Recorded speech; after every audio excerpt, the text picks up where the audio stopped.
Okay, you good? I tell you what, this is a hard act to have to follow. It's all of the speakers today have been absolutely incredible.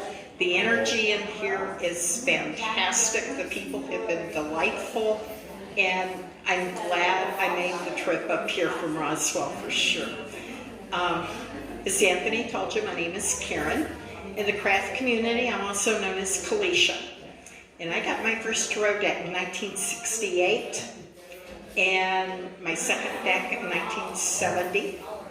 I have served as an officer for the American Tarot Association, helped develop their education program, and have been a mentor for them.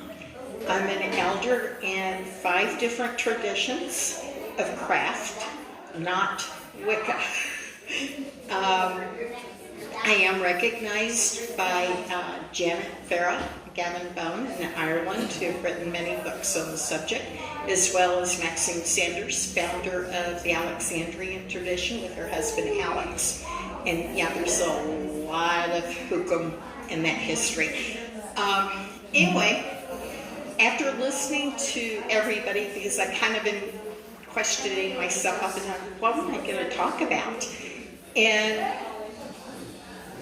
having listened to all these incredible people and everything that they have shared with you, I have a question I want to ask you. And before I ask you, I'm going to put an image in your mind. If you've ever seen Babylon 5, John Sheridan has come on board as the new commander, and he is trying to get to know the one ambassador that everybody has questions about, and that's a Vorlon. And nobody knows what a Vorlon looks like because they wear an encounter suit. And John confronts this Vorlon named Kosh. And he's given a very cryptic answer.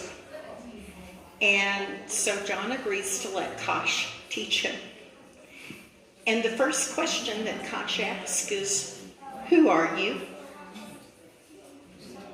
Oh, I'm John Sheridan. No. Who are you? And that is the question I want to put to each of us today. It's been brought out. We all have power. Yes, we do. The universe is filled with unconditional love. But have we met the Delphic Oracle on our journey, whose wisdom is know thyself? And in order to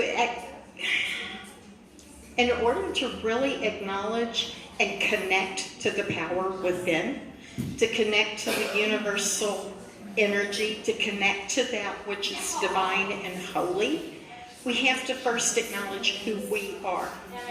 And this is taking a long, hard look in the mirror. And sometimes when we do that, the images come back to us very, very dark. But what we have to remember is in that darkness, there is always going to be a light.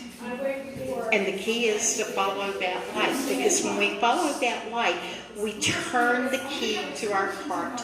We turn the key and open the door to our subconscious mind.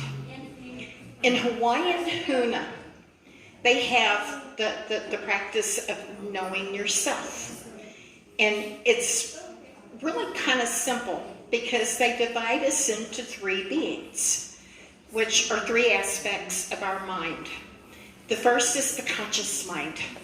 It's with us constantly, it's chatter, it's white noise, and we're listening to it. We're constantly asking ourselves questions about our mortality, the physical world that we live in. We're worried about jobs, we're worried about work, we're worried about family. Chatter, chatter, chatter, chatter. The conscious mind, the talking self, never shuts up. Then there's the younger self. The younger self is our soul. The younger self is acknowledged and found through the heart. There is no noise. When we turn the volume down and the talking self, we open our heart, we look inward, we see who we really are. We discover who we are meant to be. And then the higher self opens up. And that is the unconscious mind. And what we have to remember is where the talking self speaks to us in words, the higher self, the subconscious, speaks to us in symbol and in picture. So when we dream, we're looking at pictures. Very seldom do we remember the words that are said in our dreams. But we always, if we remember anything about a dream, it's the images that are important to us. And now I own a metaphysical shop down in Roswell. And I have people come to me all the time asking me, what did my dream mean? What did my dream mean? And I'm going, well, what was in it?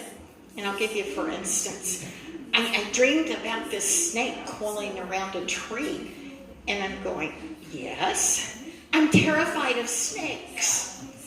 Okay, when you think of a snake, what is it that terrifies you about that snake? They're dangerous. They're evil. And I'm going, do you know that the snake is one of the oldest symbols for divinity and wisdom? I don't know.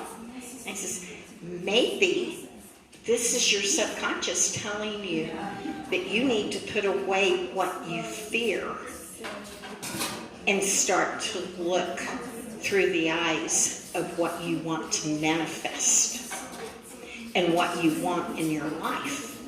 Because as long as we allow fear to dictate, we'll never reach our higher self. We'll never discover our soul. We'll never find our true path.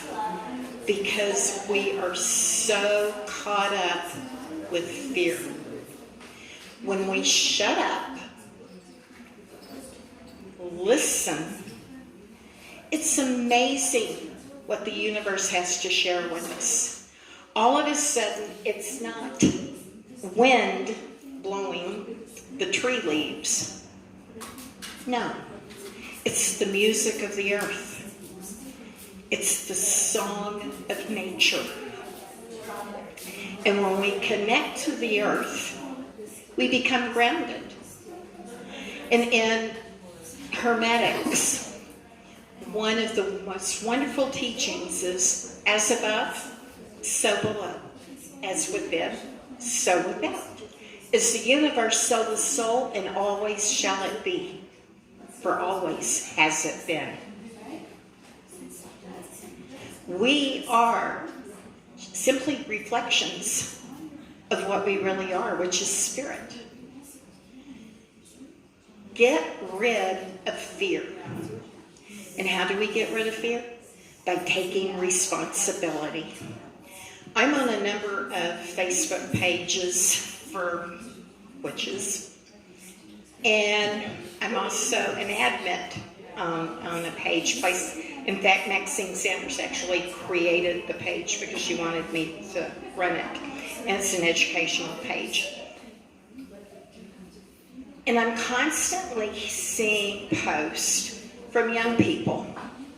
Whine, whine, whine, whine, whine, whine, whine. Blah, blah, blah, blah, blah, blah, blah. Well, my boyfriend this, my boyfriend that. Blah, blah, blah. I need advice. What do I do? Blah, blah, blah, blah, blah. They're wanting others to tell them what to do because then they've got an excuse. They're not taking responsibility for their actions. I had a teacher that she loved telling me when I was in my 20s, Karen, you're your own worst enemy. That's true for all of us because we are who are creating the obstacles that we've got to get beyond. I'm a firm believer in reincarnation. I am a firm believer that in between these incarnations, we actually set up the obstacles for the lessons that we are supposed to overcome and learn. And if we allow fear to dictate our lives, then we have failed and are doomed to repeat. We create our own heaven. We create our own hell. And we're bound to that hell when we don't take responsibility for our actions, our deeds, and our thoughts. And this is what's at the heart of the, and I know many of you probably heard it, and ye harm none, do it thou wilt. A lot of people take that to mean it's a free-for-all. It's not. It's the same thing that Jesus said when he said, do unto others as you would have others do unto you. Catch is, when we say, and it harm none, do what thou wilt, it means you're taking responsibility. It means that you think before you act. It means you think before you speak. Because anything and everything that we do comes back to us because everything's connected. And the universe is based on that wonderful thing called the Morpheus loop. Oh, I've got some smiles up here on that one. We all are starseed. We all are children of the gods. And it doesn't matter what name you use. That's linguistics. Calling yourself Christian, witch, Wiccan, Buddhist, Hindu, it's a matter of linguistics. We all come from that same starseed. We all come from that same point that many like to think of as being divine. When we put away fear, when we put away excuses, take responsibility, learn who we are, face the Delphic Oracle, face Kosh, all of a sudden, that light is so bright, it's blinding. And I think that's a good place to end this. Thank you.